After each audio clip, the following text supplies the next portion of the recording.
Desert Diaries. Hello, Arizona calling.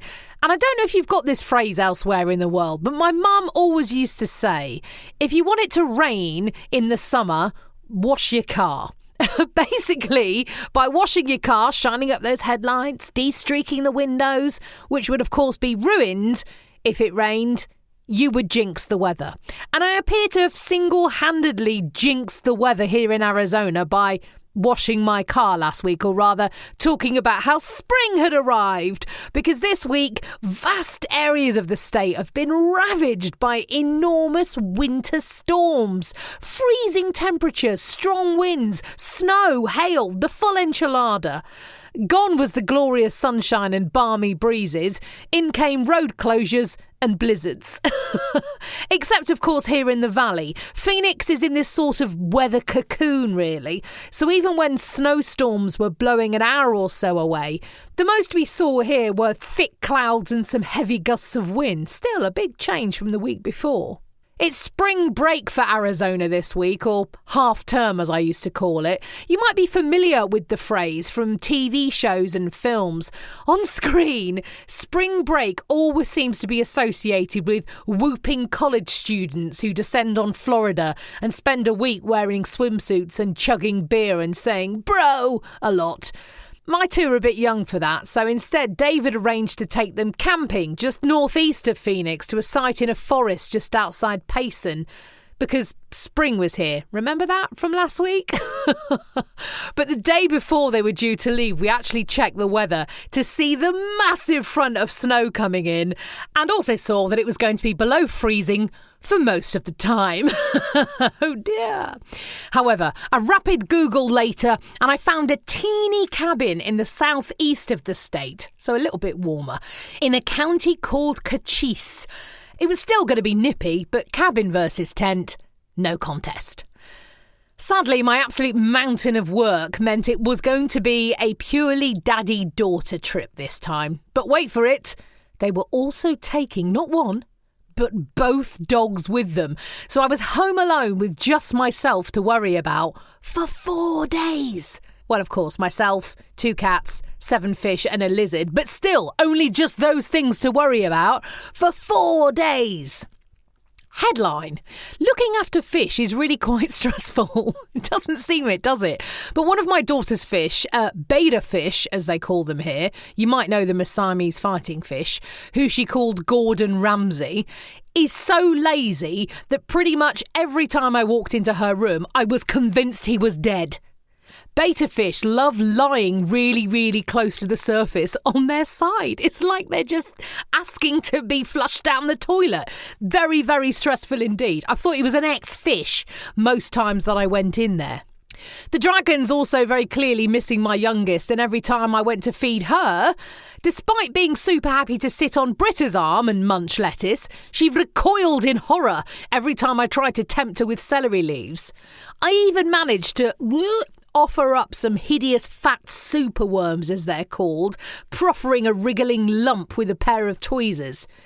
She responded with the same expression that I think I would probably have if somebody brandished a massive worm at me. Didn't go down very well.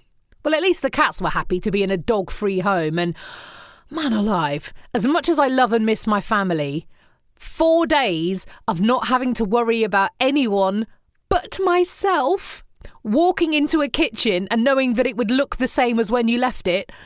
Oh, wow. And this is from someone who is not at all house proud. My home is usually a ball of chaos and pet hair. But for the first time, I think since I had children, I actually walked up the stairs without tripping over 89,000 things and, I've just been left there till next time we go up. You know the story. I tell you, it has felt like I have been on holiday. I did get daily reports from the campfire. The winter storms had hit Cochise, so morning coffee was delayed until it warmed up a bit, as the camping stove wouldn't function until the outside temperature had gone above 0. So thank goodness they hadn't gone north and been caught in the blizzards. Thank goodness they weren't in a tent either. Cochise is a tiny community in Cochise County in the southeast of the state.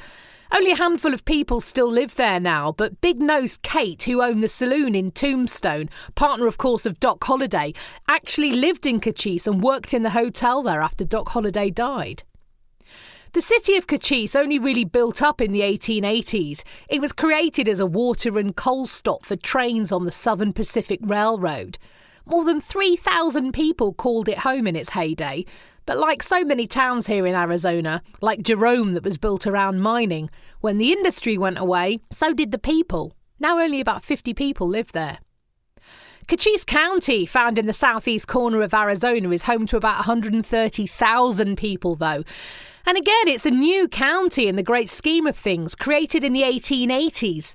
It was named after the legendary Apache warrior Cochise. More about him in a moment.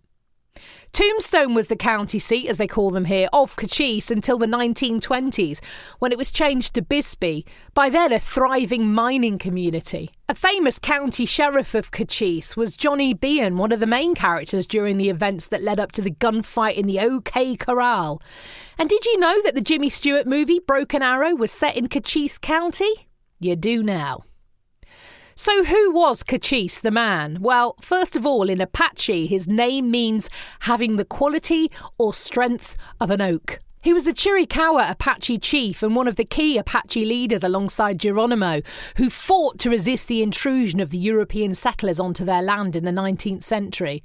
In fact, the film I just mentioned, Broken Arrow, set in Cochise, the Jimmy Stewart movie, features the story of Cochise, the Apache warrior, and his relationship with Tom Jeffords, who was a white man, a US Army scout and in charge of the Overland Mail in Arizona. It was his friendship with Cochise, which is often cited as being instrumental in ending the so-called Indian Wars that ripped through Arizona, New Mexico, and the Sonoran region of Mexico itself. Cochise is held by many, and I quote, as the last great American Indian chief to die free and absolutely unconquered. He died in 1874 on the Chiricahua Apache Reservation in Arizona, and of course less than a decade later the county that bears his name was created. I can't wait to get back out on the road and discover more of the amazing history that this state has to offer. Until then, I'll be the one being trolled by a lazy fish and a furious lizard. I'll see you in the desert.